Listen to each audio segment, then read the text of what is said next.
Hello, everyone. Welcome back to Easy English Spark Channel. I'm thrilled to have you here today. I hope you're all feeling amazing and ready to dive into something truly valuable, improving your English listening and speaking skills. Whether you're looking to boost your confidence, refine your pronunciation, or speak more fluently in everyday conversations, you're in the right place. Through engaging stories, practical lessons, and real-life dialogues, we'll make English learning both fun and effective.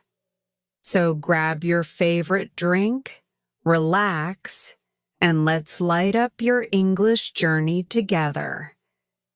Let's get started. Part 1. Introduction to the Rivers family. The wind howled softly outside, carrying the cold of a December night through the quiet streets of a small town in Massachusetts. Snowflakes drifted down from the dark sky, settling on rooftops, covering the world in a soft white blanket.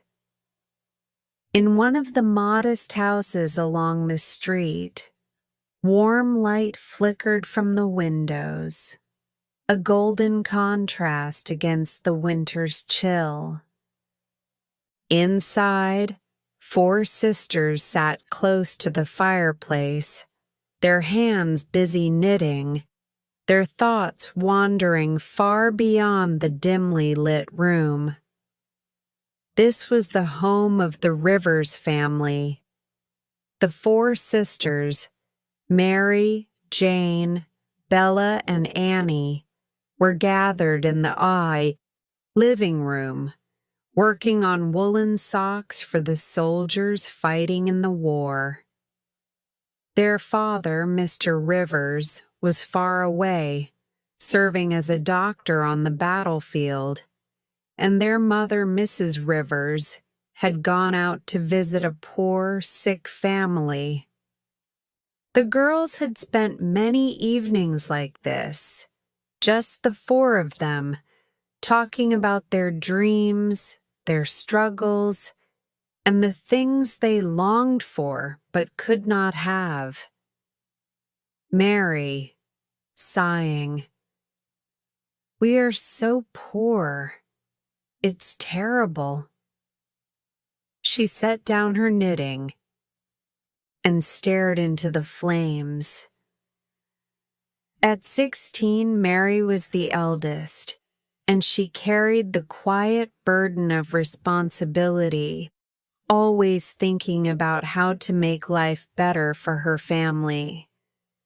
She was gentle, kind, and sensible, but sometimes, when she let her guard down, the weight of their situation showed in her tired eyes. Annie, pouting, "Other girls have beautiful dresses and lovely things. Why must we always work so hard while they enjoy life?" At 12, Annie was the youngest, full of energy and a touch of selfishness, though deep down she had a good heart. She loved pretty things, ribbons, silk, and sparkling jewelry, and it pained her to see her sisters working so hard without reward.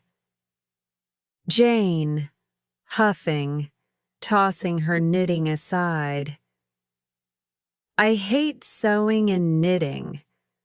I wish I could go and fight in the war instead of being stuck at home doing silly girls' work." Jane, 15, was the wild one, bold and full of dreams too big for the small world she lived in. With her tall frame, fiery red hair, and sharp mind, she was different from other girls. She longed for adventure, for freedom, and despised the expectations placed upon her simply because she was a girl. She wished she had been born a boy so she could join the soldiers, march into battle, and make a name for herself instead of sitting by the fire with a needle and thread. Bella, softly, "Yes, we are poor, but we are lucky too.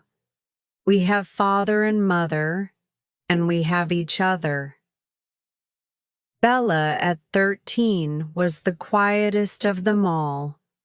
She was delicate and sweet, with soft brown hair and gentle eyes. Unlike Jane, she didn't crave adventure or excitement. She found joy in simple things: music, books, and the warmth of her family. She was shy around strangers, but fiercely devoted to her sisters and mother. Jane, grinning, wrapping an arm around Bella's shoulders. "You're right, Bella. No matter what happens, we have each other." For a moment, the room was silent, except for the crackling of the fire. The warmth of the flames cast a golden glow on the girls' faces, highlighting their similarities and differences: the quiet grace of Mary, the rebellious fire in Jane's eyes, the innocence of Annie, and the quiet strength of Bella. Despite their struggles, there was comfort in knowing they were not alone. Mary, sitting up suddenly, "It's 6 o'clock. Mother will be home soon. We must get supper ready." At once, the small room came alive with movement.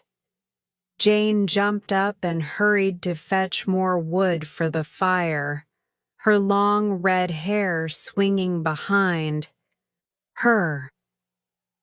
Mary lit the oil lamps, filling the space with a soft glow. Bella and Annie set the table, placing simple dishes on the wooden surface. Though their meal was modest, freshly baked bread, warm soup, and a few pieces of fruit, it was prepared with love. Just as they finished, the front door opened with a gust of cold air. Mrs. Rivers stepped inside, shaking the snow from her heavy coat. Her face was tired, but her eyes were warm as she smiled at her daughters. The girls ran to greet her, their excitement momentarily washing away their worries. Annie, clapping her hands, "Merry Christmas, Mother. Did you have a good day?" Mrs. Rivers, smiling, setting down her bag. "Yes, my dears, but I have something to tell you." Mary, leaning in eagerly, "What is it, Mother? A surprise?" Mrs. Rivers, nodding, her eyes twinkling. "Yes, a letter has arrived from your father." The room fell silent. The fire crackled softly in the hearth, but no one moved. The sisters exchanged glances, their hearts pounding.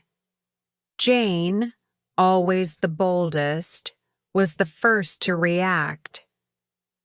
She reached out, her fingers trembling slightly as she took the envelope from her mother's hands. A letter from their father. What news would it bring? To be continued. Part 2. A Wonderful Christmas. The first light of Christmas morning spread across the snow-covered town, casting a golden glow on the rooftops. Inside the humble home of the Rivers family, 4 sisters stirred in their beds, excitement bubbling in their hearts. Though they had little, the spirit of Christmas was alive in their home. Christmas morning.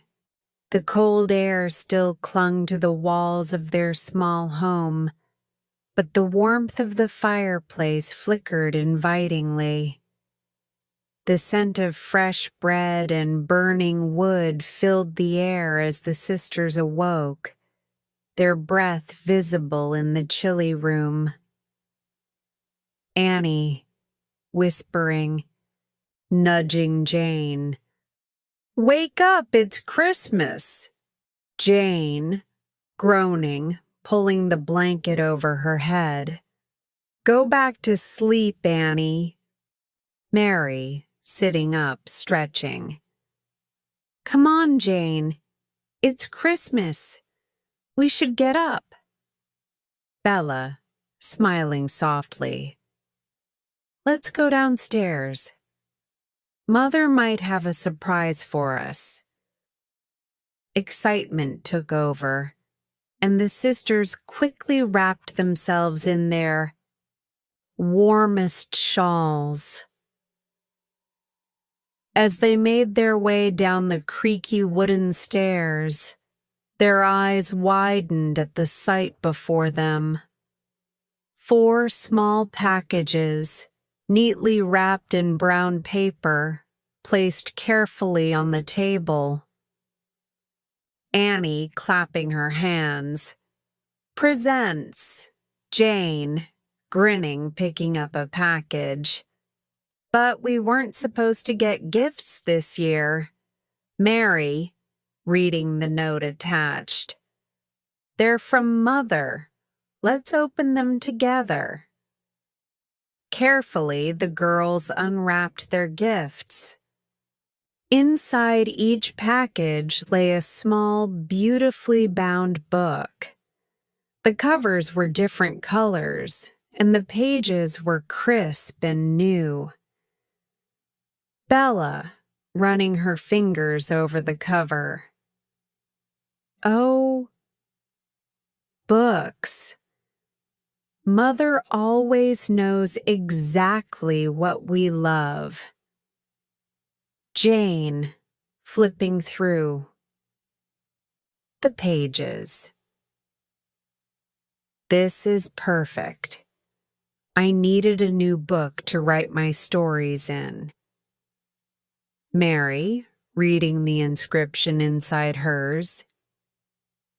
She wrote something. "To my dear daughter, may this book be your companion through life's journey." Annie, hugging her book to her chest. "I love it."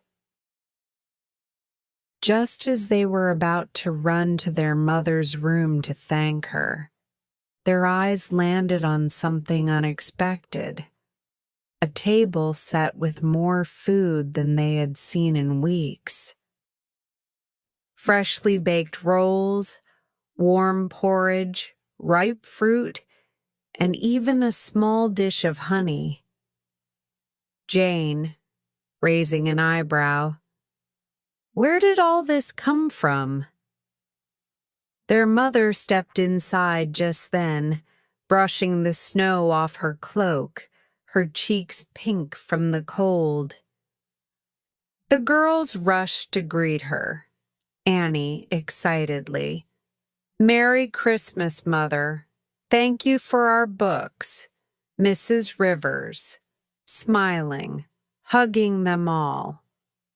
Merry Christmas, my darlings. I'm so glad you liked them. But I have something important to ask you. Mary, curious. What is it, Mother? Mrs. Rivers, gently sitting down by the fire. There is a poor woman in town, Mrs. Brown. She has 7 children and they have no food this Christmas.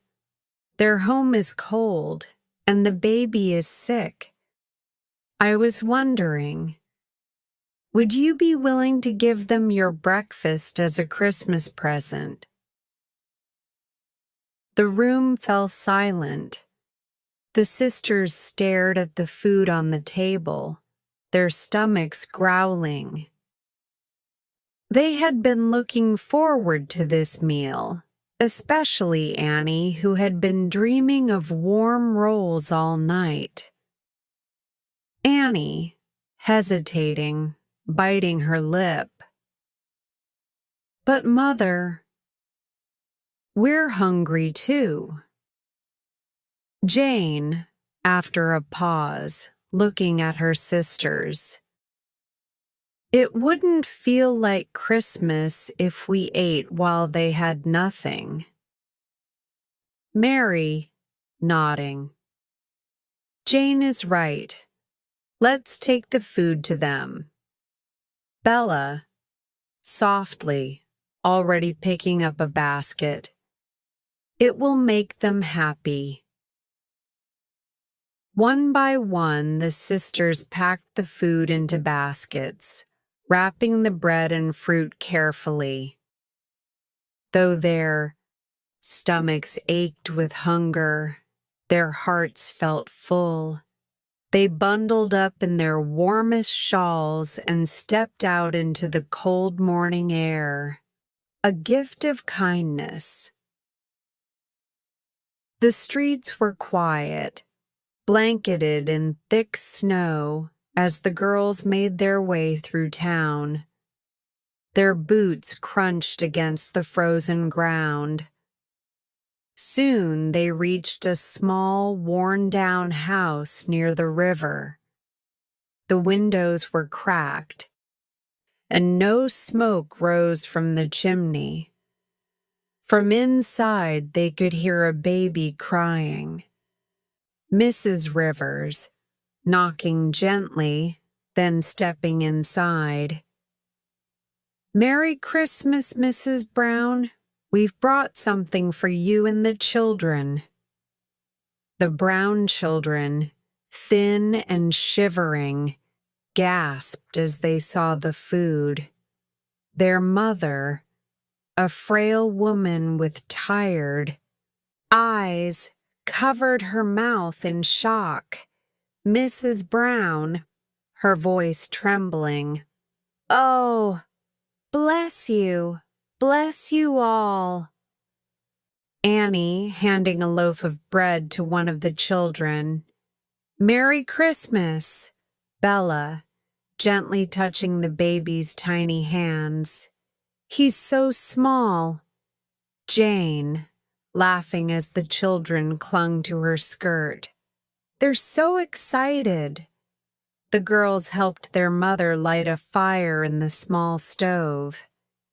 Soon, warmth spread through the little house, and the sound of laughter replaced the cries of hunger. The children ate eagerly, their eyes filled with joy. Mrs. Brown, clutching Mrs. Rivers' hands, tears in her eyes. I don't know how to. Thank you, Mrs. Rivers, smiling softly. No thanks are needed. Christmas is about giving. As they stepped back out into the cold, the girls no longer felt hungry. They had given their breakfast away, but in return, they had received something even more valuable: the joy of knowing they had made someone else's Christmas brighter, a Christmas evening to remember.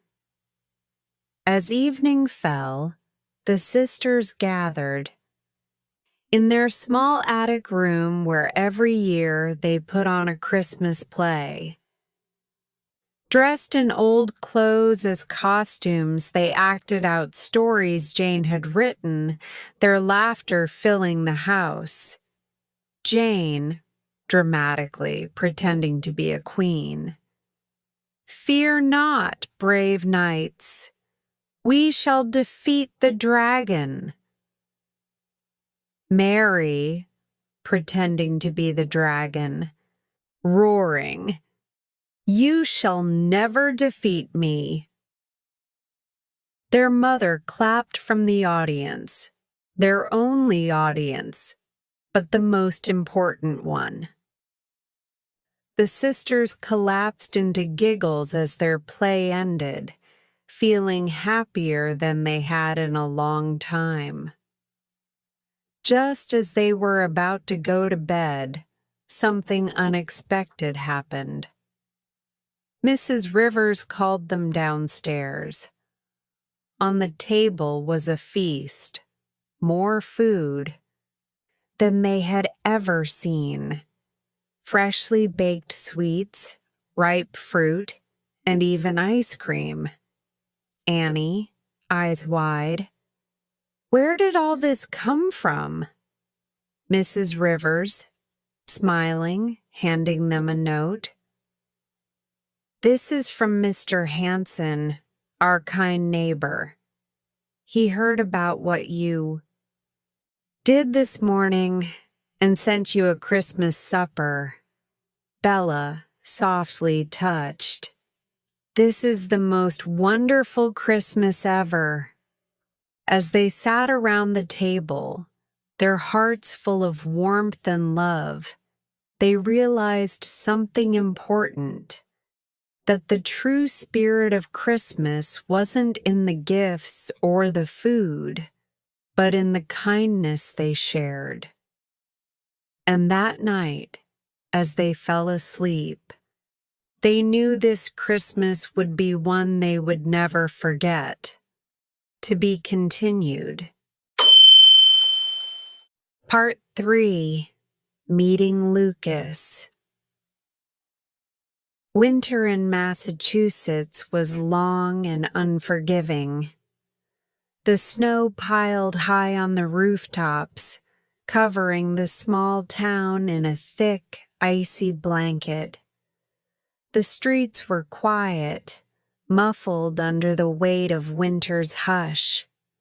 Most people preferred to stay indoors, close to their fireplaces, away from the biting cold. In the Rivers home, life had settled back into its usual rhythm after Christmas. The warmth of the holiday had faded, but the sisters still clung to its memory, finding joy in small things. They read books by the fire, helped their mother with chores, and stitched woolen socks for the soldiers in the war. But for Jane, the restless one, the winter felt endless. She longed for excitement, for something, anything, to break the monotony of snowy days spent indoors. A strange face in the window.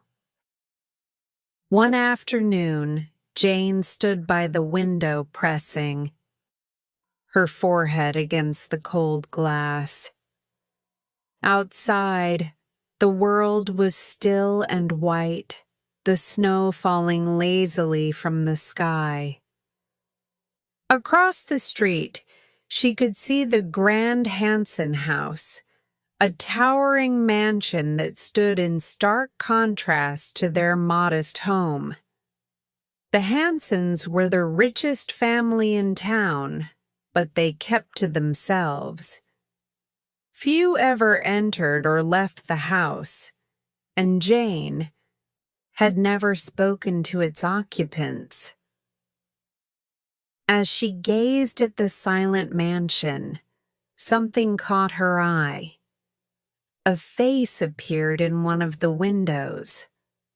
A boy's face, pale and solemn. He was about her age, maybe a little older, with dark hair and sharp, intelligent eyes. Jane frowned.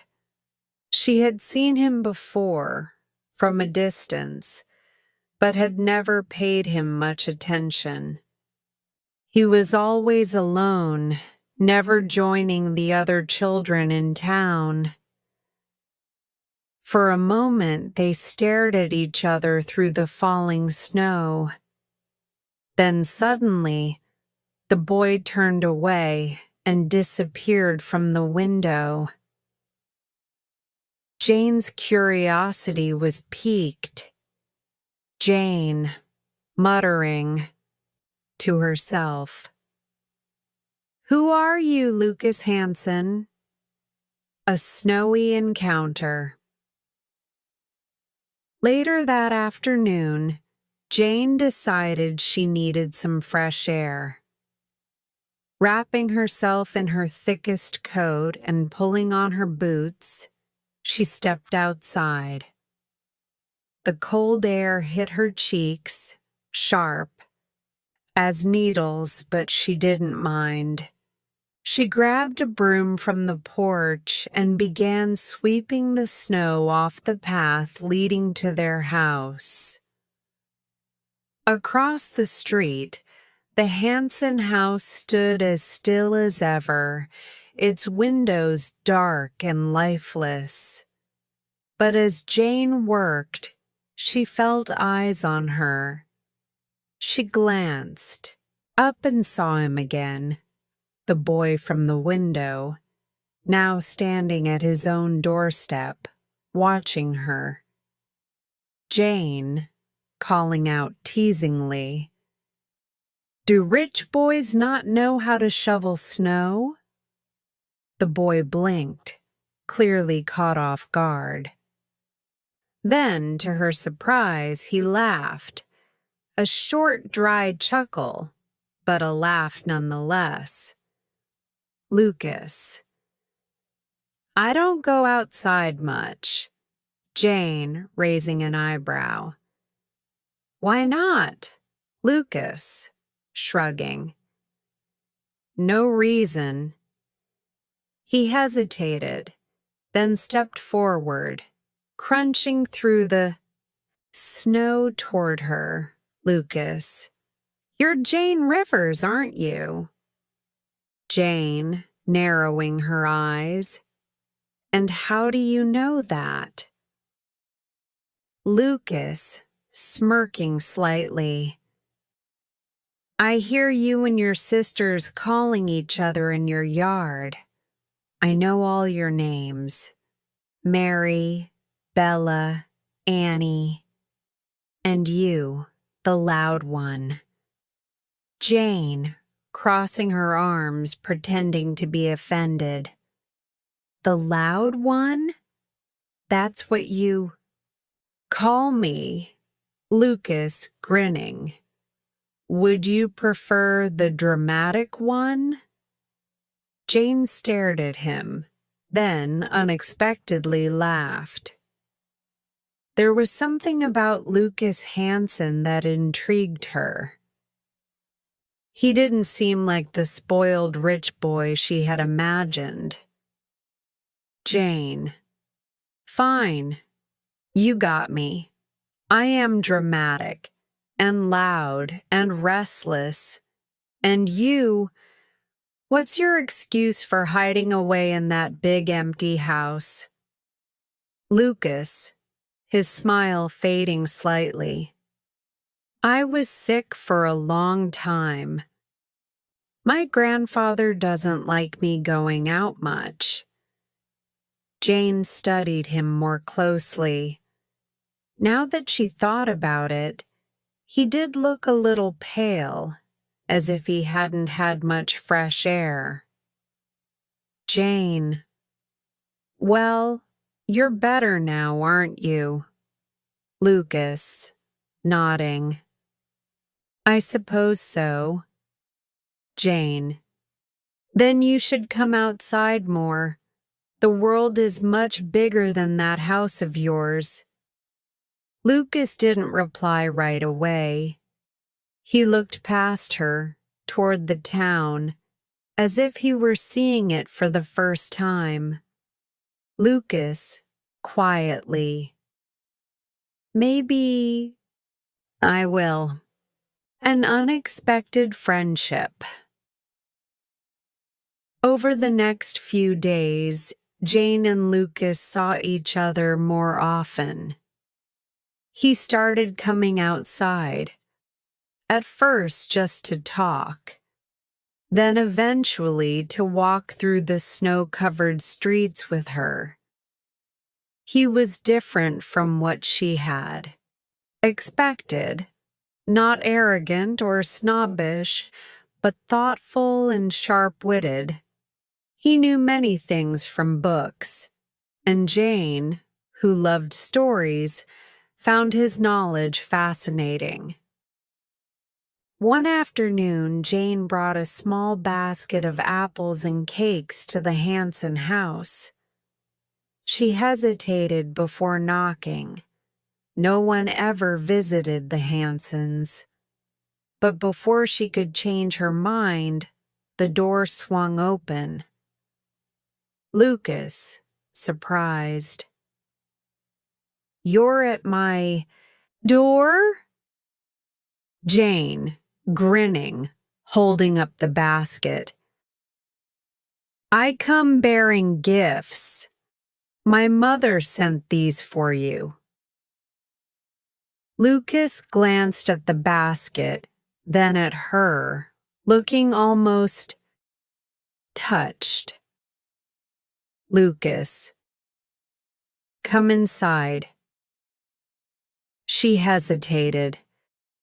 The Hanson house had always seemed like a place she wasn't meant to enter. But curiosity got the better of her. She stepped inside. The house was grand, filled with towering bookshelves, rich carpets, and golden chandeliers. But it felt empty, lonely even. Jane, whistling. This place looks like something out of a novel. Lucas, amused. Maybe that's why I like it. He led her to a library unlike anything Jane had ever seen. The walls were lined with books from floor to ceiling, and the air smelled of old paper and ink. Jane, spinning in a circle, eyes wide. I think I just found heaven, Lucas chuckled. For the first time, he looked truly at ease. Lucas. You can borrow any book you like. Jane, grinning. Be careful with that offer. I might never leave. And so, in that grand and lonely house, an unexpected friendship was formed. Jane, the restless dreamer, and Lucas, the quiet observer, had found something in each other, a curiosity, a connection, and perhaps something even deeper that neither of them understood just yet. To be continued. Part 4. A Gift for Bella. Winter lingered in the quiet town of Massachusetts, the snow thick on the rooftops and the frost painting delicate patterns on the windows. Inside the river's home, the warmth of the fire crackled gently. But one sister felt the cold more than the others, Bella. Unlike her sisters, who found joy in books, adventure, or lively conversation, Bella had always been different. She was the quiet one, the gentle one. While Jane stormed about the house dreaming of excitement, while Mary planned for the future, and while Annie longed for beautiful things, Bella was content with the small, simple joys of life: helping, mother, reading softly by the fire, and most of all, playing music. But the piano in their home, an old battered thing, was hardly fit for playing. Its keys stuck, and its notes were often sour.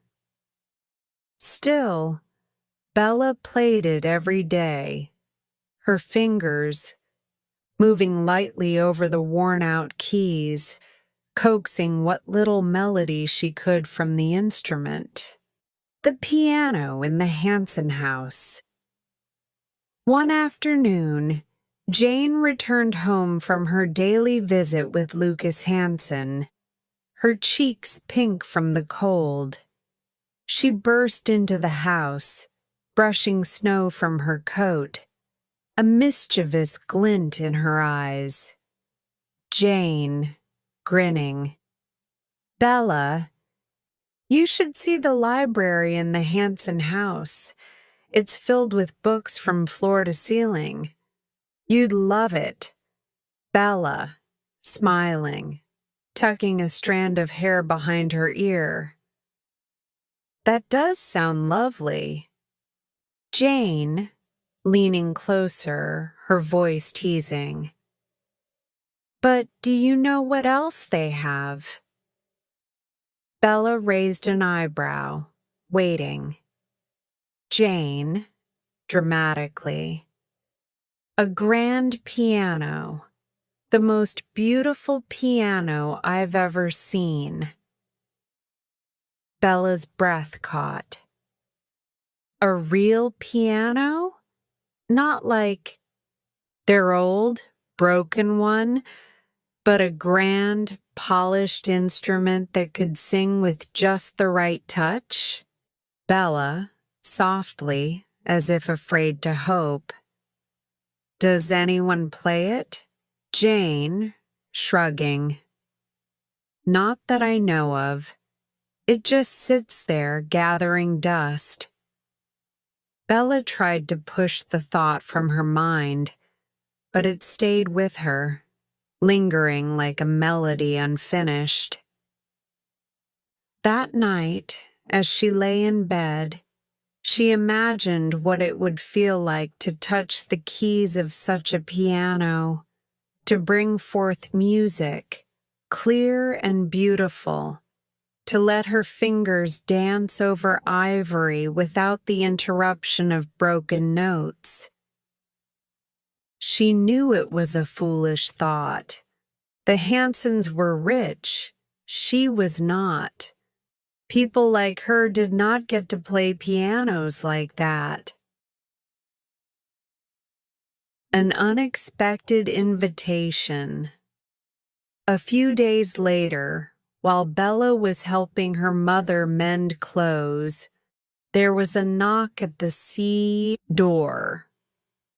Mary went to answer it, and a moment later she returned looking surprised.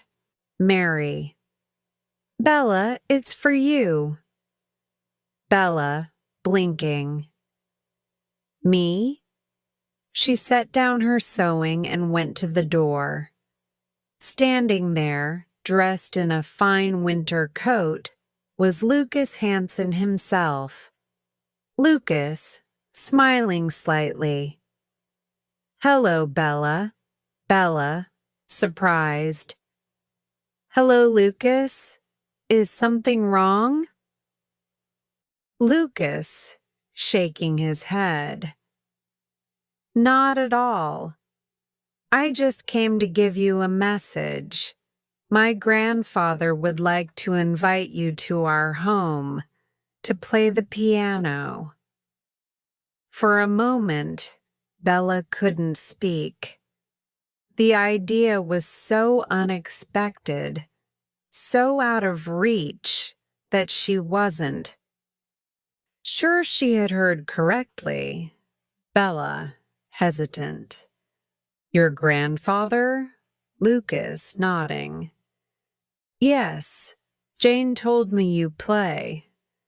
I mentioned it to my grandfather, and he said it was a shame to let a good piano go silent. He'd like you to come whenever you want. Bella, still unsure. But I've never met Mr. Hanson. He doesn't know me. Lucas, smiling kindly. He knows of you. And that's enough. Bella looked back at her mother, who had been listening quietly. Mrs. Rivers gave her a gentle nod. Mrs. Rivers, you should go, Bella. It's a wonderful opportunity. Still unsure, but unable to deny the excitement. Building inside her, Bella nodded. Bella, softly. All right. Touching the keys. The next day, Bella wrapped herself in her warmest coat and made her way to the Hanson house. She had never stepped foot inside before, and as she entered, she felt the vastness of the place. The high ceilings, the grand chandeliers, the long hallways that seemed to stretch on forever. Lucas led her to the sitting room where the piano stood, sleek, polished, and gleaming in the afternoon light. Lucas, gesturing to the piano, "Go on." Bella hesitated. It felt wrong, touching something so fine, so expensive. But then, almost as if the instrument was calling to her, she stepped forward and gently ran her fingers over the smooth ivory keys. She pressed one key. A single, perfect note rang out, clear and full. She pressed another, then another, and soon a melody began to take shape. The music filled the room, soft and lilting, as if it had been waiting all this time to be played. Bella lost herself in the sound. She forgot where she was, forgot who she was supposed to be.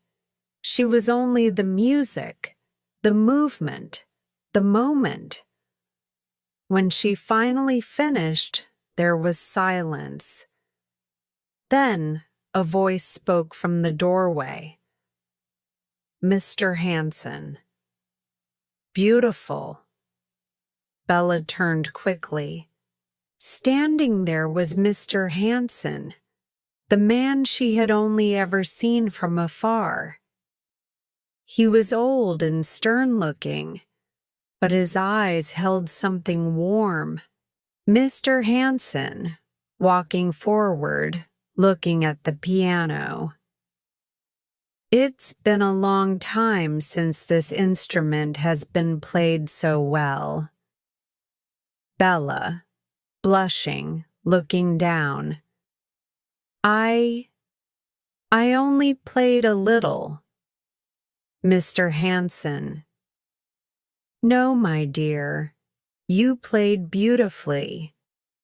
And Would be honored if you came here to play whenever you wish." Bella's eyes widened. She had never expected such kindness from a man so distant, so different from her. Bella, softly, gratefully, "Thank you, sir." From that day on, Bella went to the Hanson house every afternoon.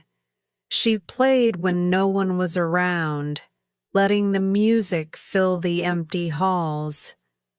Sometimes she felt eyes watching her from the doorway, but Mr. Hanson never interrupted, never asked for anything in return. He only listened. A gift in return. Weeks passed, and Bella found herself growing more confident. She was no longer just a quiet girl in a small house. She was a musician, a creator, a girl with a song to share.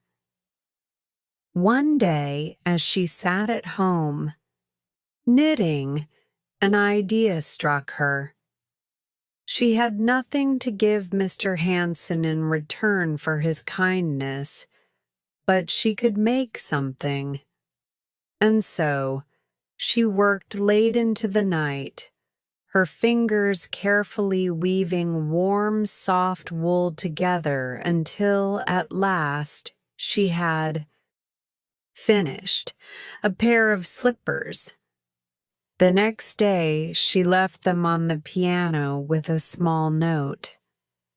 Bella's note. "For your kindness, sir. Thank you for letting me play."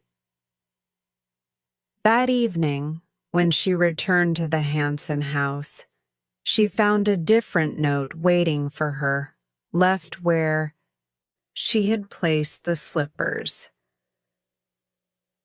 Mr. Hanson's note.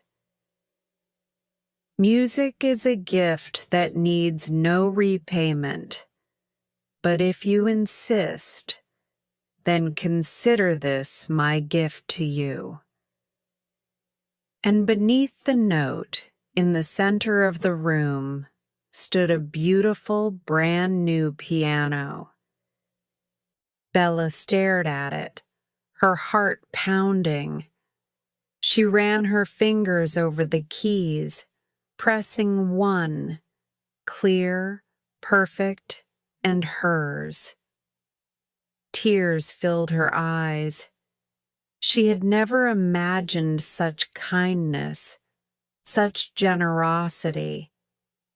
And in that moment, she knew music would always be a part of her life. To be continued.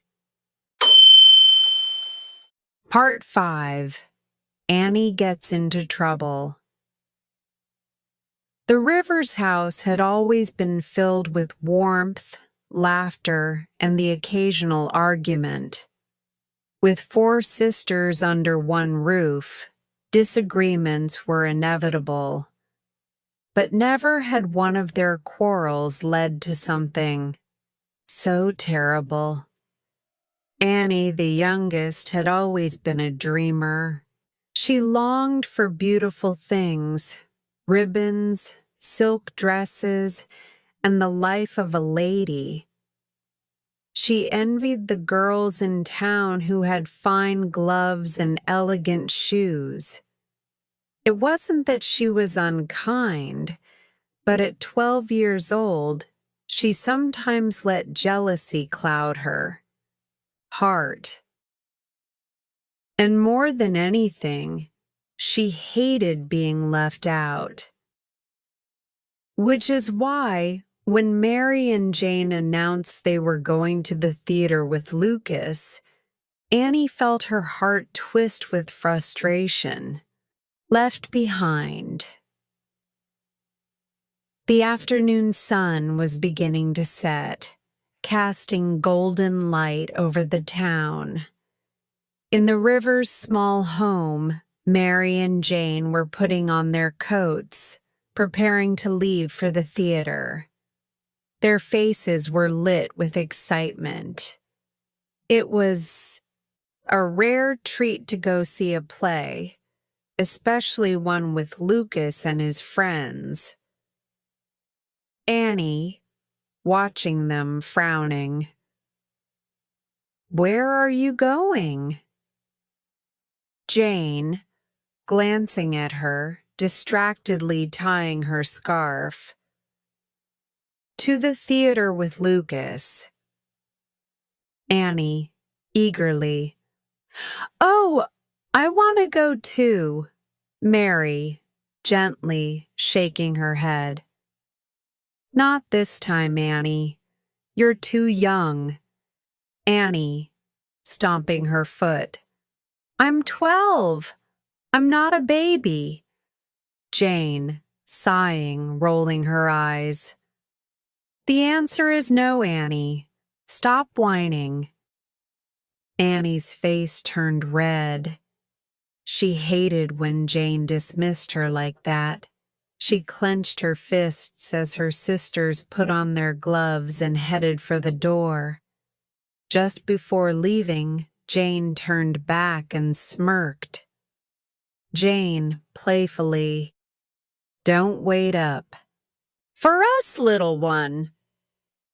The door closed behind them, and Annie was left standing in the middle of the room, her heart pounding with anger. A terrible idea. Annie sat by the fireplace, stewing in her resentment. Why did they always treat her like a child? Why did Jane always get to have all the fun?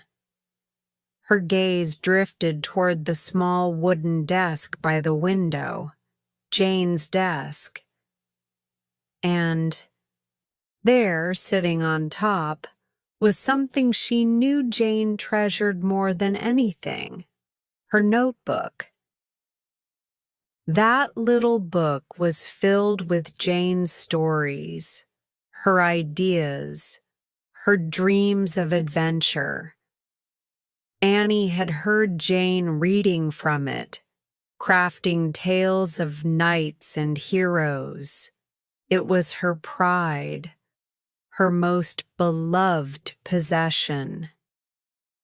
And in that moment, blinded by anger, Annie made a choice she would soon regret. She stood up, walked over to the desk, and snatched the notebook. The fire in the hearth crackled beside her.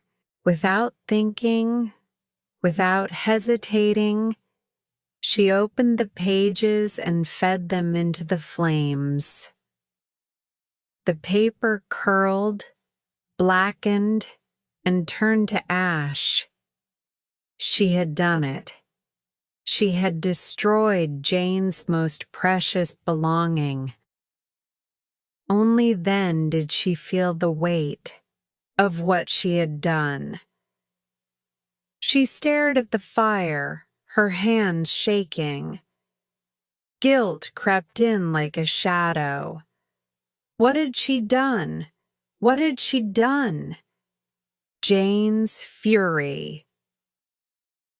That evening, Mary and Jane returned home, laughing about the play, shaking snow from their coats. The moment Jane stepped inside, she glanced at her desk and froze. Jane, frowning, walking over. "Where's my notebook?"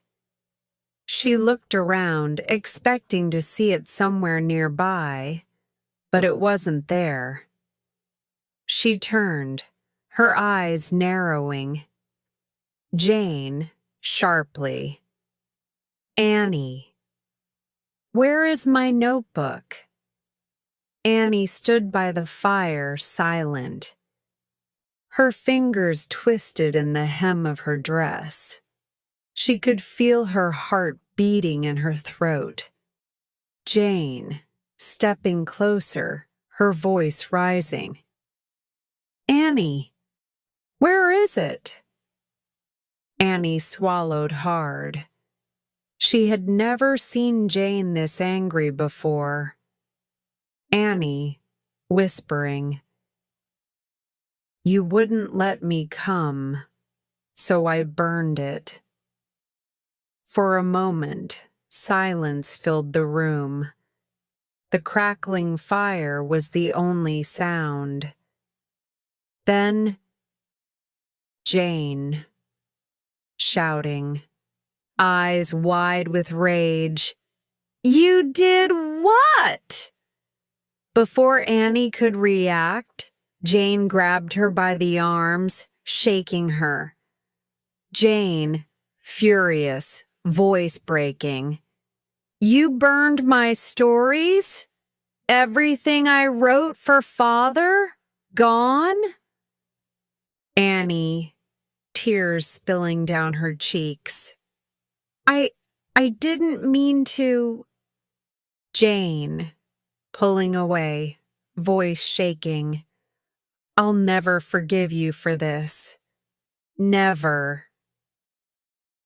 Annie let out a sob as Jane stormed out of the room. Mary and Bella stood frozen, unable to believe what had just happened. Annie had wanted revenge, but she hadn't expected it to feel this terrible. Regret. That night, Annie lay awake in bed, staring at the ceiling.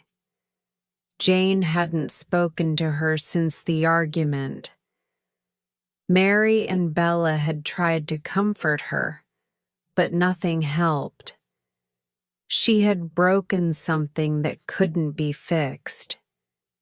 She thought about how Jane would stay up late, scribbling in that book, pouring her heart into her stories. She thought about how proud Jane had been when she read her stories aloud to the family. And now, it was all gone. Because of her. Tears rolled down Annie's cheeks. She wished she could take it back. The frozen river. The next day, the snow had turned to ice, covering the ground in a slippery sheet. Jane still refused to speak to Annie. When Lucas arrived at the house carrying a pair of ice skates, Jane grabbed her coat. Lucas, grinning. "The river's frozen solid. Let's go." Skating. Jane, nodding, shooting Annie a cold glance. "Let's." As Jane and Lucas left, Annie felt an ache in her chest. She needed to make things right. She needed Jane to forgive her. Determined, she grabbed her own skates and ran after them. Thin ice. The river glistened in the pale afternoon light, its surface smooth and glassy. Jane and Lucas skated effortlessly, their laughter ringing in the cold air. Annie watched from the edge, shivering slightly, then hesitantly stepped onto the ice. She wasn't as skilled as Jane, but she pushed forward, her skates gliding awkwardly. She had to talk to Jane. She had to fix this. Annie, calling out, "Jane." Jane turned, her expression unreadable. Lucas, however, frowned. "Lucas, Annie, be careful. The ice is thinner in the middle." But Annie wasn't listening. She skated toward Jane, her arms outstretched. Annie. Jane, please. Then, crack! The ice beneath her feet split open. For a second, everything stood still. Then, before she could react, the ice shattered, and Annie plunged into the freezing water. Jane, screaming, Annie! She forgot her anger. She forgot everything except the sight of her little sister disappearing beneath the ice. Without thinking, she dropped to her knees and reached forward, but the current was pulling Annie away. Then Lucas was there. He grabbed Jane's arm, steadying her. Lucas, we have to pull her out. Now!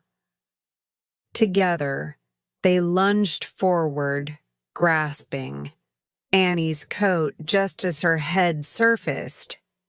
She was gasping, her lips blue from the cold. Jane, frantically, hold on, Annie, hold on.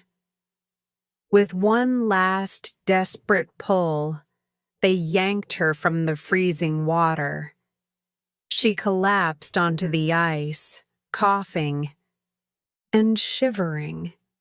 Jane, wrapping her coat around Annie, tears in her eyes.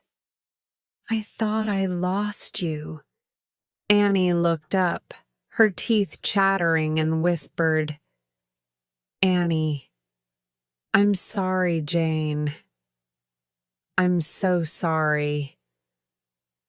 Jane pulled her into a hug, her anger forgotten. Whatever had happened before didn't matter anymore. All that mattered was that Annie was safe. And in that moment, they were sisters again. To be continued. Part 6. Mary loses a glove. Winter slowly loosened its grip on Massachusetts. The snow remained thick on the rooftops, but the rivers had begun to thaw, and the sun lingered a little longer in the sky each day. The Rivers family, despite their hardships, found joy in the small things, warm evenings by the fire, laughter shared over simple meals, and the quiet happiness of being together. But for Mary, the eldest of the Rivers sisters, something was changing. She was 16 now, and though she loved her family deeply, she often found herself dreaming of something more, of elegant dresses, of grand parties, of a future where she didn't have to worry about money. And soon, a small event, something as insignificant as a missing glove, would set into motion a story she had never expected. A party invitation. It all began with an invitation. One afternoon, as Mary was helping her mother mend clothes, a knock came at the door. Bella, who was closest, answered it and returned with an envelope in hand. Bella, curious. Mary, it's for you. Mary wiped her hands and took the envelope, her heart skipping a beat as she recognized the elegant handwriting. She opened it carefully and read the words inside. Mary, reading aloud, Miss Rivers, You are cordially invited to an evening gathering at the Turner residence this Saturday. Formal attire required. Jane, who had been reading by the window, smirked. Jane, teasing. A fancy party? I didn't know you enjoyed such things, Mary. Mary, defensive, but smiling. It's not just a party, Jane. It's an opportunity. Mrs. Turner hosts gatherings for some of the most important families in town. Annie, eagerly. Oh, are you going to dance with a rich gentleman and be swept off your feet? Mary rolled her eyes, but deep down, a small part of her liked the idea. She had never attended an event like this before. For one evening, she could feel like a lady, not just a girl from a poor family. But there was a problem. She had nothing suitable to wear, a borrowed dress. The Rivers family was not wealthy. They lived simply, and new clothes were a luxury they couldn't afford. Mary knew this, but she couldn't help feeling disheartened. How could she go to a formal gathering dressed in an old, worn dress? That evening, as she sat in the kitchen sewing quietly, Mrs. Rivers placed a gentle hand on her shoulder.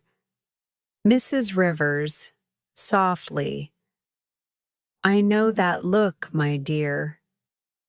Mary sighed, setting down her needle. Mary, I want to go, Mother, but I can't go looking. Like this, I don't want to embarrass myself.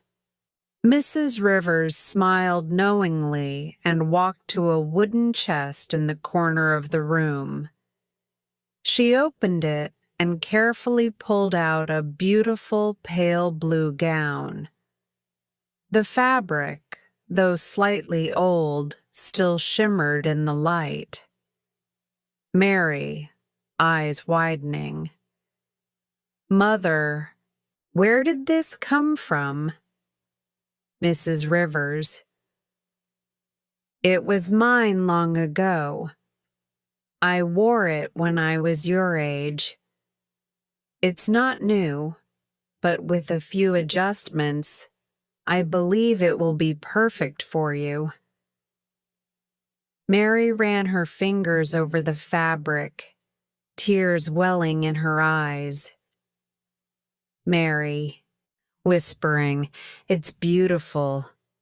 Over the next few days, she and her mother worked tirelessly to adjust the dress, sewing new stitches and adding small details. When the day of the party arrived, Mary stood before the mirror, hardly recognizing herself. The dress fit perfectly. Her hair was neatly pinned, and her face glowed with excitement. For the first time in her life, she felt truly elegant. The dance at the Turner house. The Turner house was grand, glowing with candlelight and filled with the soft hum of music and laughter. Mary stepped inside, feeling out of place, but determined to enjoy the evening.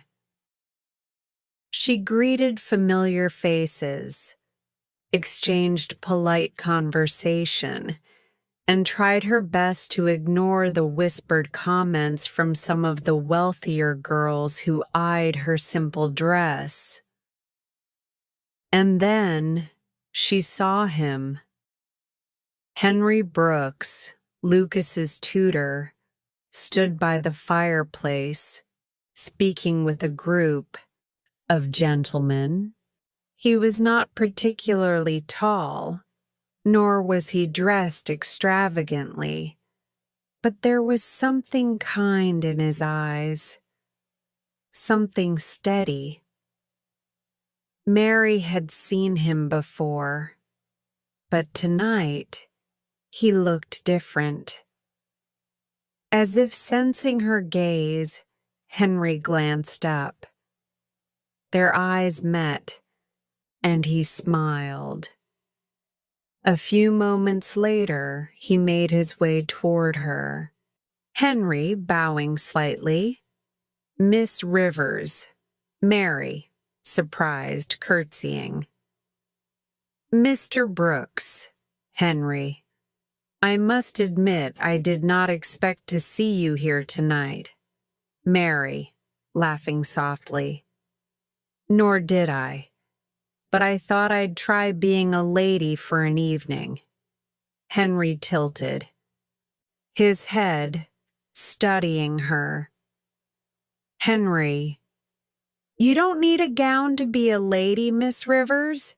You already are one. Mary felt her cheeks flush, but before she could respond, the musicians began to play. Henry extended a hand. Henry, would you care to dance? She hesitated for only a moment before placing her hand in his. The dance was effortless, as if they had known each other forever. Mary had always imagined dancing in a grand ballroom, but she never expected to feel so at ease. As they twirled, she forgot about the whispers, the doubts, the worries. For the first time that evening, she was simply happy. The lost glove. The night passed quickly, and soon it was time to leave.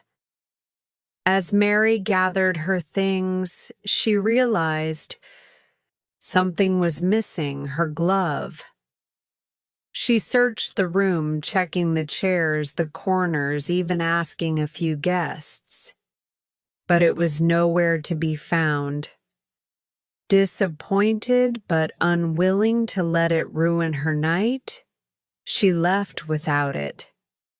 The next morning, as Jane and Bella listened to her recount the evening, Lucas arrived at the door, grinning. Lucas, Mary, I have news for you. Mary, raising an eyebrow. Oh? Lucas, my tutor, Henry Brooks, has your glove. Mary blinked. Mary. He found it? Lucas, smirking. More than that, he kept it. Mary felt her heart skip a beat. Mary. Why would he do that? Lucas leaned in slightly, his expression amused. Lucas, why do you think? Mary had no answer. But as she turned away, a small smile played at her lips. She had lost a glove, but perhaps she had found something far more precious in return. To be continued. Part 7. A telegram arrives. The Rivers family had always known hardship, but they had also known love. Their little home, though modest, was filled with warmth, laughter, and the unwavering bond of family. But no amount of love could prepare, them for the news that would arrive on a cold November afternoon, a simple telegram that would shake their world. Winter had begun to settle in once more. The leaves had long fallen from the trees, leaving behind bare branches that swayed against the gray sky. The air smelled of frost, and the distant hills were dusted with the first whispers of snow. The Rivers sisters spent their days preparing for the cold months ahead, unaware that a storm far greater than winter was about to come knocking at their door. A quiet afternoon. It was an ordinary day. Mary and Bella were seated by the fire, sewing quietly, their fingers moving with practiced ease. Annie sat on the floor, flipping through an old book, though she wasn't really reading. Jane, as usual, was restless. She stood by the window, watching the street outside, longing for something, anything, to break the monotony of the day. Jane, sighing, tapping the glass. Nothing ever happens in this town. Mary, glancing up from her sewing. Be careful what you wish for, Jane. Sometimes no news is good news.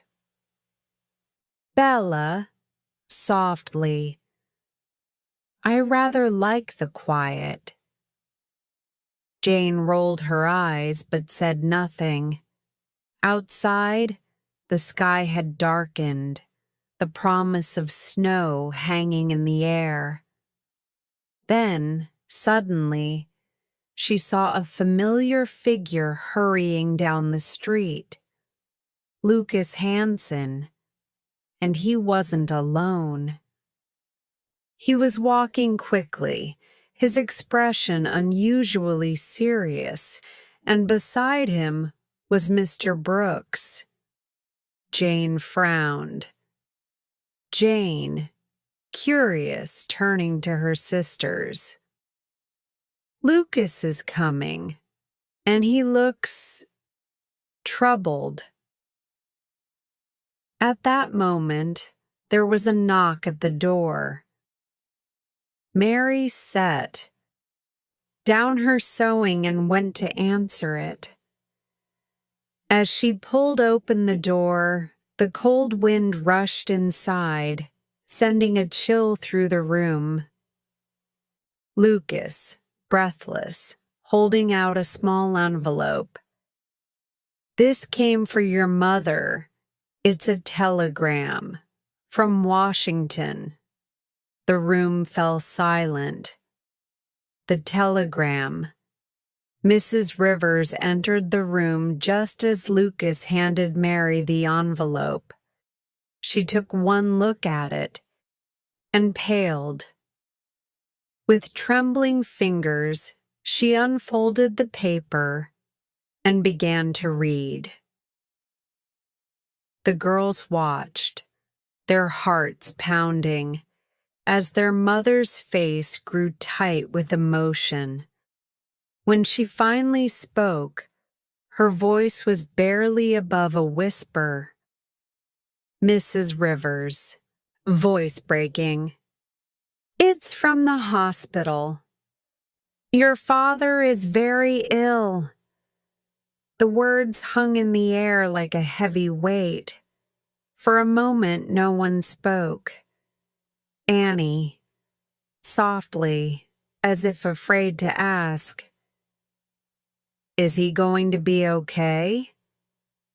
Mrs. Rivers, steadying herself, taking a deep breath. I don't know, but I must go to him immediately. The urgency in her voice snapped the girls out of their shock. Suddenly, the quiet home was filled with movement. Mary, I'll pack your things. Jane, I'll run to the post office and send a reply. Bella, we should prepare some food for the journey. Even Annie, usually the most reluctant to do chores, jumped into action, fetching a scarf and gloves for their mother. Within minutes, the house was a flurry of activity, but underneath it all, fear settled deep in their bones. Their father had already been away for so long, and now he was sick. What if they never saw him again? A difficult farewell. By the time Mrs. Rivers' bag was packed, night had fallen. The carriage sent by Mr. Hanson was waiting outside, the horses stamping against the cold ground. The sisters stood together, their breath visible in the frigid air. As their mother turned to them one last time, Mrs. Rivers, placing a hand on Mary's shoulder. "Take care of your sisters. I will write as soon as I arrive." Mary, ever the responsible one, nodded, though her eyes shone with unshed tears. Mary, firmly, "We'll be all right, Mother. Just bring Father home." Mrs. Rivers kissed each of her daughters in turn, whispering soft words of comfort. Jane, trying to be brave, forcing a smile. "Tell Father that we love him." Bella, clutching her mother's hand, "And that we miss him." Annie, barely holding, back tears, voice small, "And that I promise to be good." Their mother smiled, though sadness lingered in her eyes. Mrs. Rivers, "He knows, my loves, he knows." Then, with one last look at her daughters, she climbed into the carriage. The driver flicked the reins, and the horses pulled forward.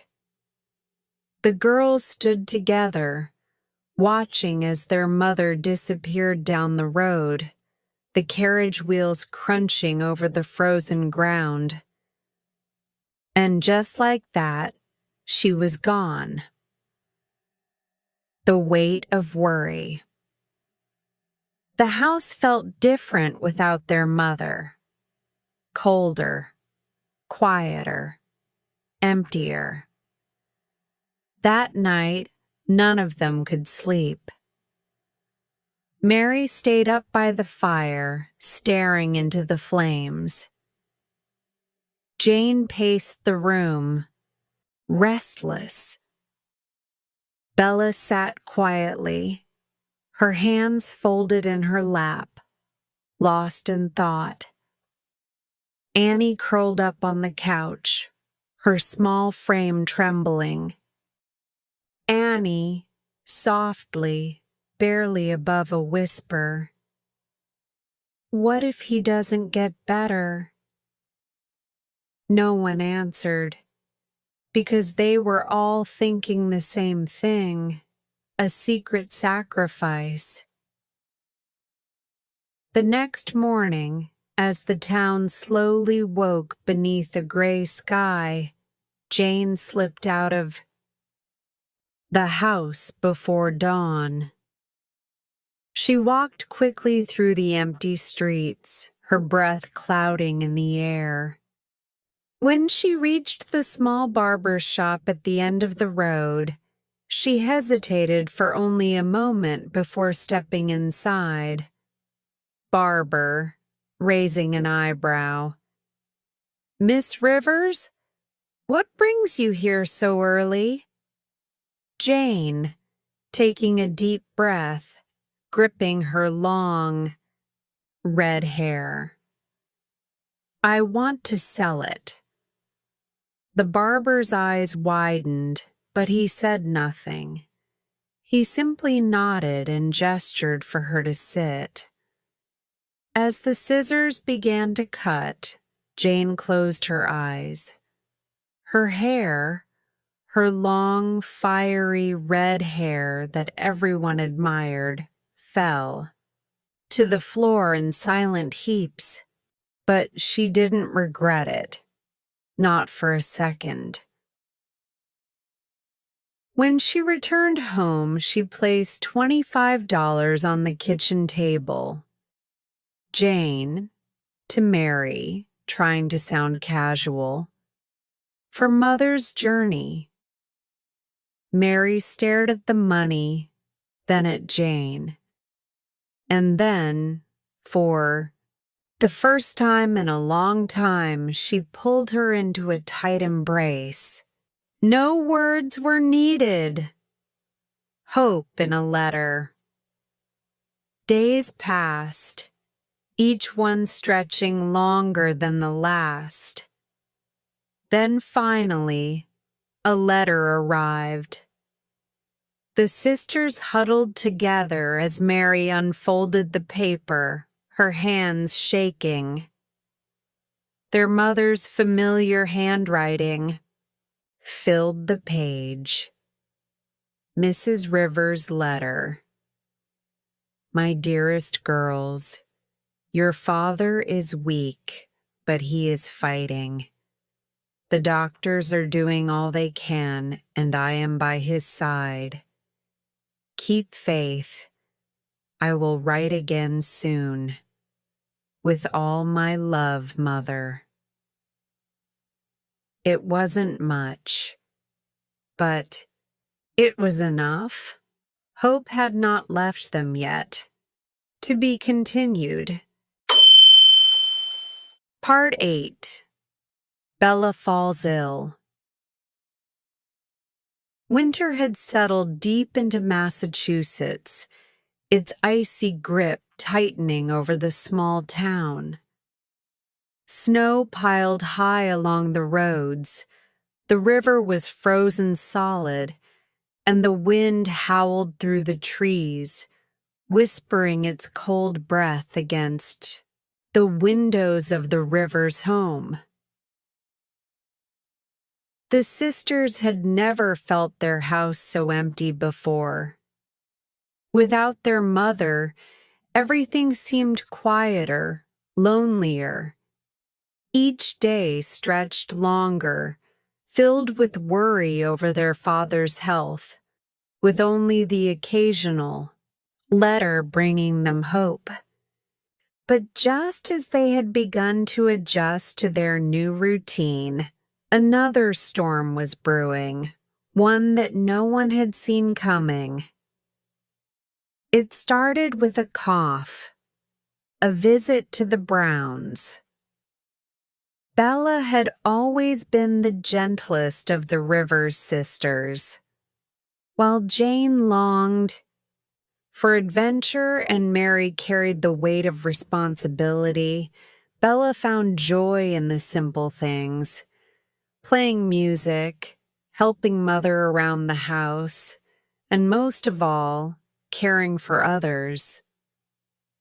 So when she heard that the Brown family was struggling, she didn't hesitate. The Browns, a poor family with 7 children, had always relied on the kindness of others. Mrs. Rivers often visited them, bringing food and tending to the sick. But with her gone, Bella took it upon herself to continue her mother's work. Bella, wrapping a shawl around her shoulders. I'll only be gone for a little while. They need help, and I can't let them go hungry. Mary, frowning as she stirred a pot of soup over the fire. Bella, it's freezing outside. Can't it wait until tomorrow? Bella, shaking her head, picking up a small basket of bread and apples. They have a sick baby, Mary. They might not have until tomorrow. Jane, who had been sitting by the window, looked up. Jane, suspiciously. The Browns have had sickness. In their house for weeks now. Are you sure it's safe? Bella, firmly. They need help. And if Mother were here, she wouldn't let fear stop her. So neither will I. Mary sighed but didn't argue. There was no stopping Bella when she had made up her mind. With her shawl wrapped tightly around her shoulders, Bella stepped out into the bitter cold, making her way through the snowy streets toward the small, worn-down house by the river. When she knocked on the door, a frail-looking Mrs. Brown answered, her eyes tired but grateful. Mrs. Brown, weakly. Bella, my dear, you shouldn't have come in this cold. Bella, smiling softly, stepping inside. You need help, don't you, Mom? Brown home was little more than a single cramped room, the air thick with the scent of sickness. The baby lay wrapped in blankets, his tiny face pale, while the other children huddled together for warmth. Mrs. Brown, voice shaking. The baby hasn't stopped coughing. And now the others are starting to feel ill too. Bella knelt beside the small cradle, gently pressing her hand to the baby's forehead. He was burning with fever. Bella, softly, turning to Mrs. Brown. I'll make some tea. It'll help keep them warm.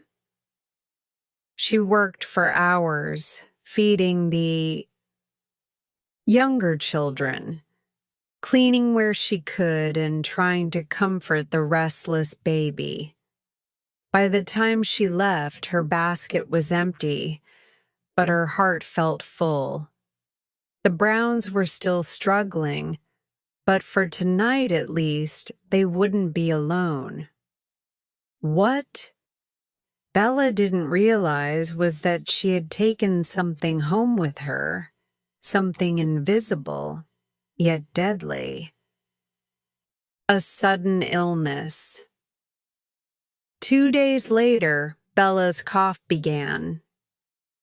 At first it was soft, barely noticeable, just a small tickle in her throat. But as the hours passed, it grew worse. Mary, watching Bella sip her tea, frowning. Are you feeling all right? You've been coughing all morning, Bella, forcing a small smile. It's nothing. Just the cold air, I think. But Jane wasn't convinced. She narrowed her eyes, watching as Bella shivered, pulling her shawl tighter around herself. Jane. Oh, Bella, laughing weakly. That's just the winter light. But by evening, there was no more denying it. Bella's face was flushed, her body trembling as chills racked her small frame. The cough that had started so lightly now shook her entire body, leaving her breathless. Mary rushed to her side, pressing a hand to Bella's forehead, only to pull away in alarm. Mary, panicked. "You're burning up!" Annie, who had been sitting near the fire, immediately jumped up, fear flashing in her eyes. "Annie, is she sick? Really sick?" Jane swallowed hard. They had seen enough illness in town to recognize the signs. Fever, cough, weakness. Jane, grimly, "She has it." Silence fell over the room. They all knew what it meant. Scarlet fever, a race against time. The moment realization hit, panic set in. Scarlet fever was not an ordinary cold. It was dangerous, especially for someone as delicate as Bella. Mary, turning to Jane, "We need a doctor, now." Without hesitation, Jane grabbed her coat and ran out into the night, the snow crunching beneath her boots as she sprinted toward town. Inside the house, Bella's condition worsened. She shivered violently, her breaths shallow and quick. Mary and Annie did their best to keep her warm, covering her with blankets, but nothing seemed to help. Bella, weakly whispering, "I'm sorry. I didn't mean to get sick." Mary, fiercely gripping her hand, "Don't say that. You were trying to help. That's who you are, Bella." Annie, sniffling, clutching Bella's other hand, "Please don't leave us." Moments later, Jane burst back through the door, breathless, followed closely by Dr. Bangs, the town physician. He wasted no time, kneeling beside Bella and checking her pulse. Dr. Bangs, gravely, "She's very weak. We need to act quickly." The sisters watched anxiously as the doctor worked, mixing medicine, placing cool cloths on Bella's forehead, and instructing Mary and Jane on how to care for her through the night. Dr. Bangs, "She will need rest and constant care. Scarlet fever is unpredictable. It may pass or it may worsen." The unspoken words lingered in the air. She may not survive. A house full of fear and hope. For days, Bella drifted between fevered dreams and wakefulness. Sometimes she called for their mother. Sometimes she whispered the words to an old lullaby she used to play on the piano. Other times she was too weak to speak at all. The sisters took turns caring for her. Mary stayed by her bedside, wiping her forehead and reading softly. Jane sat by the window, watching the road, hoping for a letter from their mother. Annie curled up in the corner, whispering prayers into her hands. Annie, softly, voice cracking, "Please, let her get better." Each night, They held their breath, wondering if it would be Bella's last. And then one morning, as the first light of dawn broke through the window, Bella stirred. Her fever had broken. Bella, weakly, blinking up at her sisters. "Did I miss Christmas?" Tears streamed down Mary's face as she laughed, holding Bella's hand tightly. Mary, "No, sweetheart, you made it just in time." As Bella drifted back to sleep, her breathing finally steady, Jane let out a long, shaky breath. The worst had passed, but in their hearts they knew it had been far too close. To be continued. Part 9. News from Washington. Winter had begun to loosen its icy grip on Massachusetts. Though snow still covered the ground and the rivers remained frozen, the days were growing longer, the sky a little brighter. The harshest months were behind them.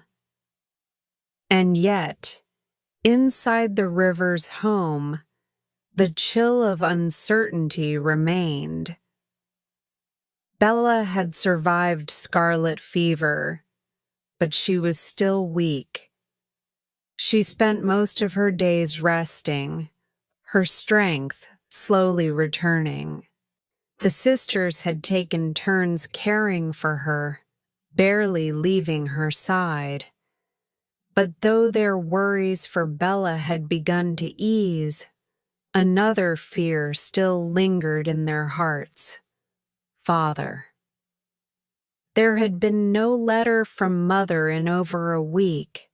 The last they had heard, their father was still ill in a Washington hospital, his condition uncertain. Each day that passed without news felt heavier, as though a storm was building just beyond the horizon, waiting to break. Then, one evening, as the fire crackled low and the wind howled outside, a knock came at the door. "The telegram arrives." Jane was the first to move.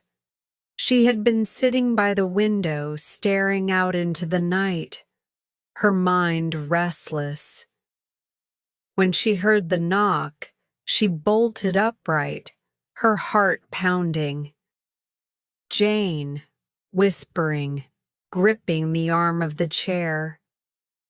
"It's them. It has to be." Mary and Annie exchanged glances, both holding their breath.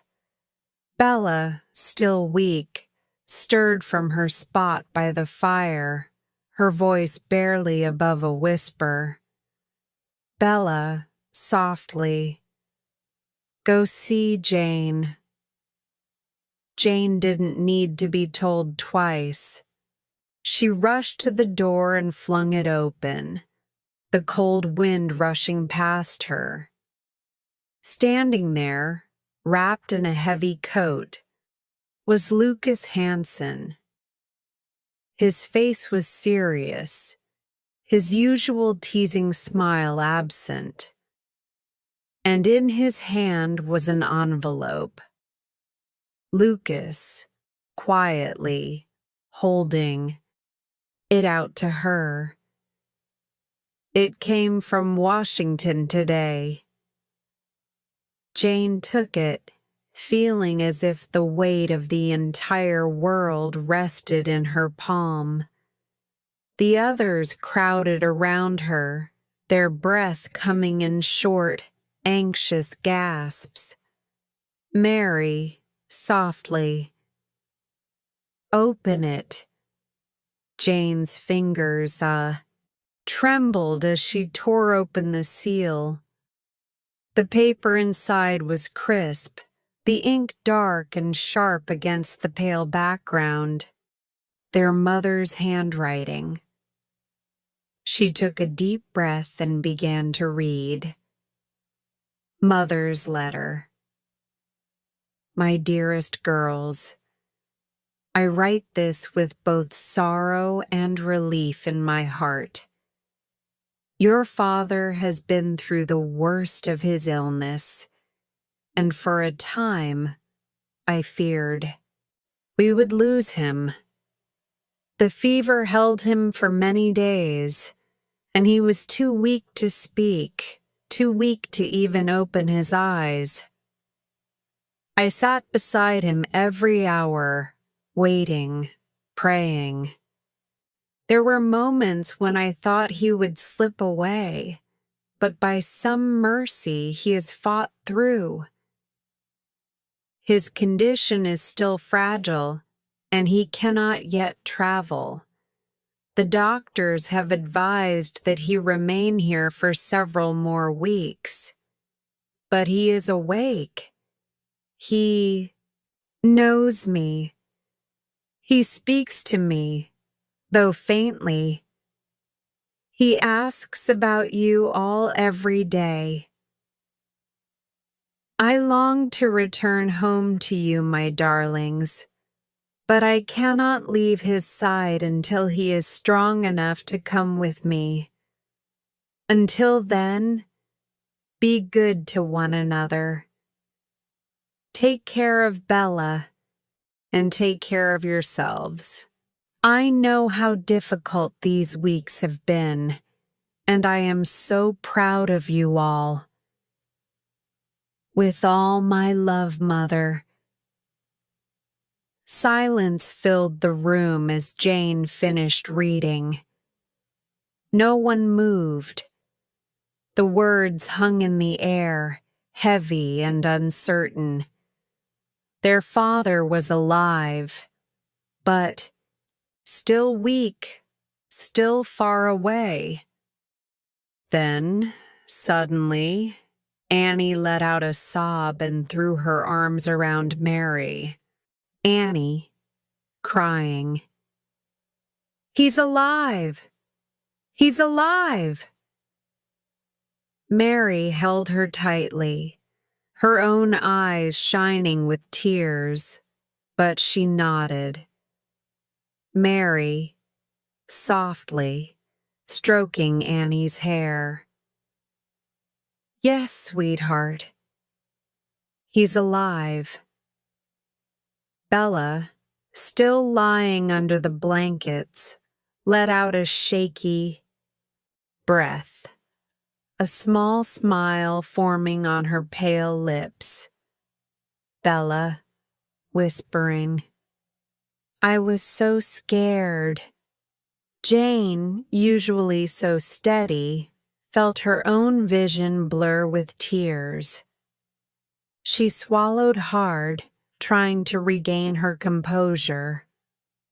But then, to her surprise, Lucas reached out and gently placed a hand on her shoulder. Lucas, quietly, steady. It's good news, Jane. Hold on to that. Jane nodded, gripping the letter tightly in her hands. It wasn't everything they had hoped for. Their father was still too weak to return, but he was alive, and for now, that was enough. Hope returns. That night, for the first time in weeks, the Rivers sisters slept without the weight of fear pressing down on them. There was still uncertainty ahead, still challenges to face, but the worst had passed. Their father had survived. The next morning, Jane and Mary sat at the kitchen table, writing a reply to their mother. Bella, still too tired to sit up for long, lay on the couch, listening to the scratch of the pen against the paper. Mary, reading aloud as she wrote, "Dearest Mother, we were so relieved to hear that Father is awake. We have missed you both terribly, and every day we have prayed for good news. Bella is recovering well, though she is still weak. We are all taking care of each other, just as you asked. Jane has been checking the post office every day, hoping for news. Annie has been helping in the kitchen, and I think she is finally learning how to bake without burning the bread. Even Lucas has been kind enough to help, bringing us the telegram as soon as it arrived. Please tell Father that we love him, and that we cannot wait for the day when we can all be together again. With all our love, Mary, Jane, Bella, and Annie." As Mary finished writing, Jane folded the letter carefully and sealed it in an envelope. Jane, determined, "I'll take it to the post office right away." Mary nodded, watching as Jane pulled on her coat and hurried out the door, her boots crunching over the fresh snow. Hope had returned to their little home. Their father was still far away, but his voice had reached them through their mother's words. He was alive, and he was fighting to come home to them, and that was enough to keep them going. To be continued? Part 10. The Best Christmas Present. Snow fell gently over Massachusetts, covering the town in a thick, glittering blanket. The rooftops glowed under the pale moonlight, and the streets were lined with flickering lanterns, casting long shadows against the frosted windows of every home. It was Christmas Eve, a time of warmth, joy, and family. But for the Rivers sisters, there was still an empty place at their table, a missing voice in their home. Their father was still far away, recovering in a Washington hospital. Their mother remained by his side, writing letters when she could. And though the news of his survival had brought them hope, their hearts still ached for the day when their family would be whole again.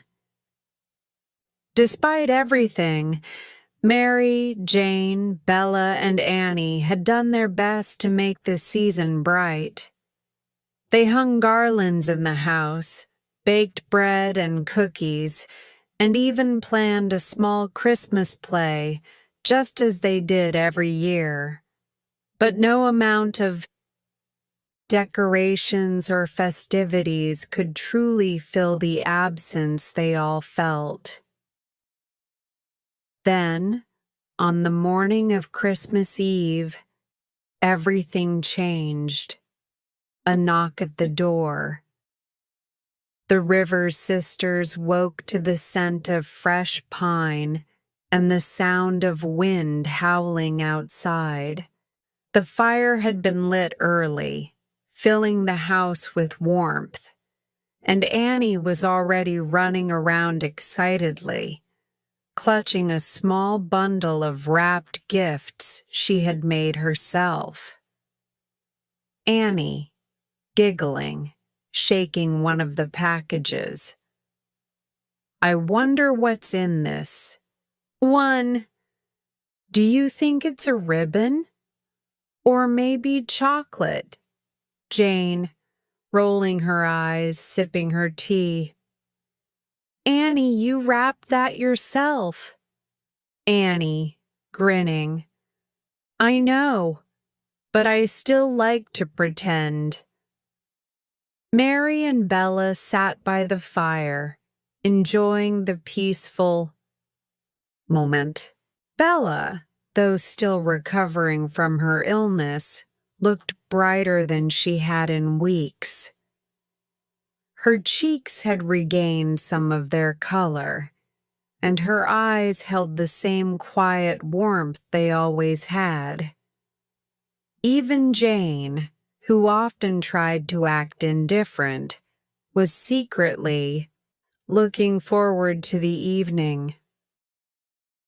But then, just as Mary was about to pour herself another cup of tea, there was a knock at the door. The room fell silent. No one had been expecting visitors. Jane, raising an eyebrow, setting down her cup. Who could that be? Mary stood, smoothing down her dress before walking cautiously to the door.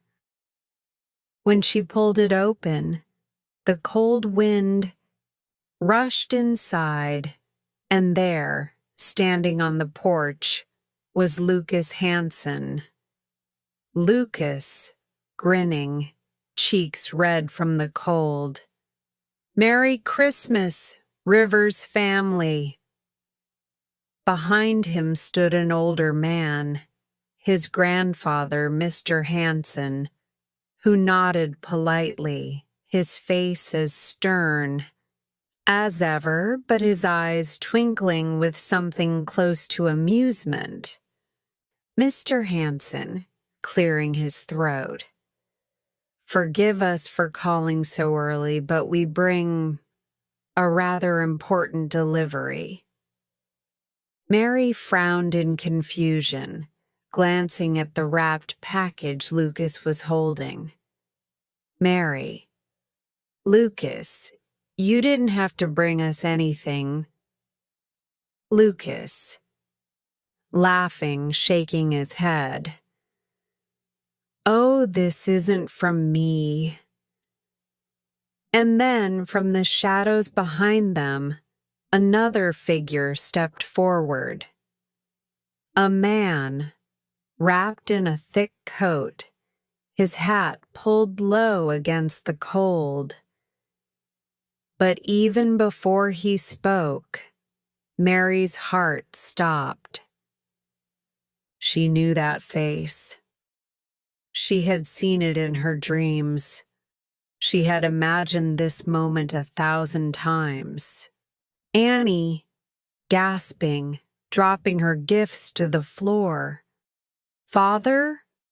The man smiled, his eyes warm and filled with love. Mr. Rivers, voice thick with emotion. My girls. Time seemed to stop, and then, as if breaking from a trance, the sisters surged forward all at once. Annie reached him first, launching herself into his arms with a sob. Bella, despite her weakened state, clung to him as tightly as she could. Mary wrapped her arms around his back, pressing her face into his shoulder, her breath hitching. And Jane, who rarely let herself cry, stood frozen for only a second before grabbing his arm and squeezing it tightly, as if afraid he might disappear. Jane, whispering, voice cracking, "You're home." Mr. Rivers, laughing softly, pressing a kiss to each of their foreheads. "Yes, my dear ones, I'm home." tears mixed with laughter as they clung to him, unwilling to let go. Even Mr. Hanson and Lucas stepped back to give them a moment, watching the reunion with quiet respect. A Christmas like no other. The rest of the day passed in a joyful blur. The house, which had felt so empty just hours before, was now full of warmth, love, and the sound of laughter. Mr. Rivers, though still weak, sat by the fire, holding Bella's hand as she told him everything that had happened in his absence. Jane filled in the gaps with her usual dramatic flair, making everyone laugh. Mary kept looking at her father as if afraid this was all a dream, and Annie never let go of his sleeve as though making sure he wouldn't leave again. They shared a simple but delicious Christmas supper. Freshly baked bread, warm soup, and a small cake that Mary had been saving for weeks. They exchanged gifts, small things they had made for each other, but the greatest gift of all had already been given. As the night wore on, Mr. Rivers finally turned to Jane, his eyes filled with quiet gratitude. Mr. Rivers, softly, "I heard about what you did, Jane, about your hair." Jane shifted uncomfortably, waving a hand dismissively. "Jane, it was just hair. It'll grow back." Mr. Rivers, smiling, squeezing her hand. "It was more than that. You gave up something precious for your family, and for that, I am proud of you." Jane looked away, but her lips trembled slightly. She simply nodded, but inside, her heart swelled. As the fire burned low and the house grew quiet, Bella, curled up on the couch, looked around at her family and sighed happily. Bella, softly, smiling to herself, "This is the best Christmas we've ever had." Mary, reaching over to squeeze her hand, "Yes, it is." And as they sat together, warm and safe, they knew this Christmas would be one they would never forget. Not because of presents or grand celebrations, but because, for the first time in so long, they were together. And that was the greatest gift of all. To be continued. Part 11. A Happy Ending. The days after Christmas passed in a golden blur of joy and laughter. The Rivers family, once weighed down by fear and uncertainty, was whole again. Their father was home. Their mother's letters were now filled with happiness instead of worry, and Bella, after weeks of illness, was growing stronger each day. For the first time in what felt like forever, the little house on the quiet street in Massachusetts was filled with peace.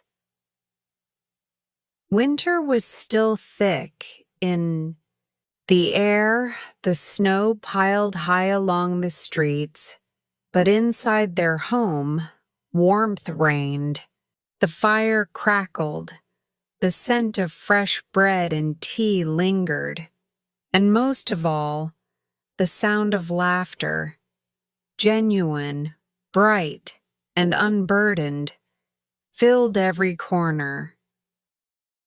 But as the new year approached, so did new changes. The Rivers sisters were growing up, and with that came decisions, dreams, and the promise of a future that none of them had fully imagined before, returning to normalcy. One morning, as soft snowflakes drifted past the windows, Mary and Jane sat at the kitchen table, discussing the future. Their father, though still regaining his strength, was reading quietly by the fire, his presence a comforting reminder of all they had fought for. Mary, pouring tea, glancing at Jane. "Things feel different, don't they?" Jane, stretching her arms, nodding. "They do, but in a good way." Mary, "With father home, it almost feels like life is back to normal." Jane, grinning. "Except you're completely distracted." Mary blushed slightly but didn't deny it. Ever since the Christmas party, she had received a letter from Henry Brooks, a simple but thoughtful note thanking her for the dance and asking if he might visit the Rivers. Family someday? She hadn't replied yet. Jane, smirking, leaning closer. "You should write back to him, you know. Henry is a decent man, and he seems rather fond of you." Mary, rolling her eyes but smiling softly. "It's not as simple as that, Jane."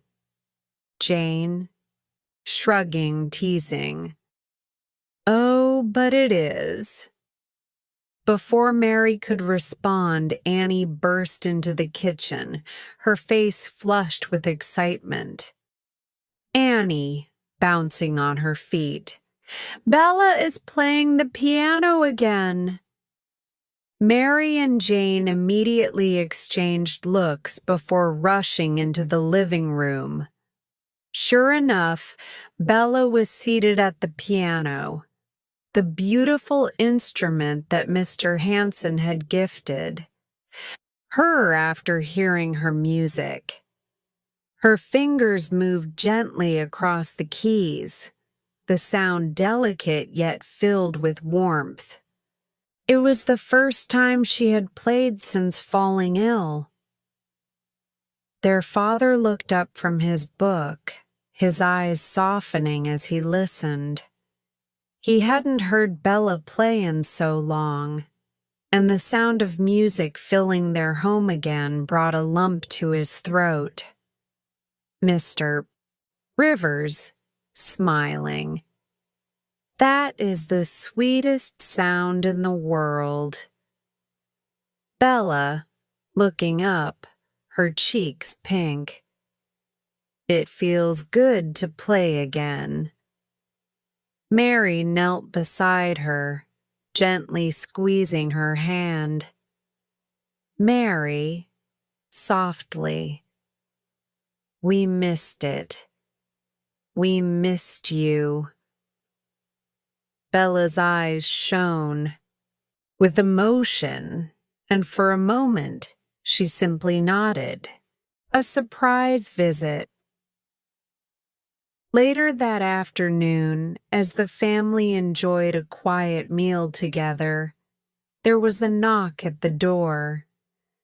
Jane, curious, stood up to answer it. When she pulled open the door, she found Lucas Hanson standing there, dusting snow off. His coat. Lucas, grinning. I bring news. Behind him, Mr. Hanson stood, as formal and dignified as ever, though there was a twinkle of something unspoken in his eyes. The family welcomed them inside, and as they warmed their hands by the fire, Lucas finally spoke. "Lucas, I wanted to tell you in person. My grandfather has offered Bella full access to his library. Anytime she wants to play the piano or read, she's welcome at our house." Bella's eyes widened in surprise. The Hansons were known for keeping to themselves, and this was an extraordinary kindness. Bella softly touched. "Truly?" Mr. Hanson, clearing his throat, nodding firmly. "Yes, it would be a shame to waste such talent, and I enjoy hearing music in the house again." Bella beamed, and Jane nudged her playfully. Jane, teasing. "Well, looks like you have a second home now." Bella. Their father, watching all of this, felt his heart swell. Though they had faced so much hardship, his daughters had gained more than they had lost. They had friendships, kindness, and a future ahead of them. Dreams for the future. That evening, as the snow fell softly outside, the Rivers sisters sat, together by the fire, talking about what lay ahead. Mary, thoughtful. "I think I want to become a teacher one day." Jane, raising an eyebrow. "A teacher?" Mary, nodding. "Yes. I've always loved helping others learn. Maybe I can make a difference." Jane smirked. Jane. "Well, I still plan to write novels, but I suppose teaching is noble enough." Bella, lying curled up with a book, smiled. Bella. "And I just want to keep playing music. Maybe one day I'll even play for others, not just for us." Annie, grinning. "And I want to travel, see the world, meet a prince." Jane laughed, ruffling Annie's hair. Jane. "A prince, huh? Well, I suppose if anyone could charm royalty, it would be you, Annie." Their father, watching them, chuckled softly. Mr. Rivers, smiling. "Whatever you choose to do, my girls, you will do it wonderfully. I have no doubt." The fire crackled, and for a moment, there was nothing but the soft hum of happiness in the room. They had been through so much: fear, hardship, loss. But they had come out of it stronger, closer. And as the year came to a close, they knew one thing for certain: the best days were still ahead. Epilogue. A new beginning. Spring arrived at last, bringing with it the promise of change. The rivers melted, the flowers began to bloom, and life in the town slowly returned to its usual rhythm. Mary continued to receive letters from Henry Brooks, and one day she finally wrote back. Bella spent more time at the Hanson house, playing her beloved piano. Jane started working on her first novel, scribbling away furiously at her desk.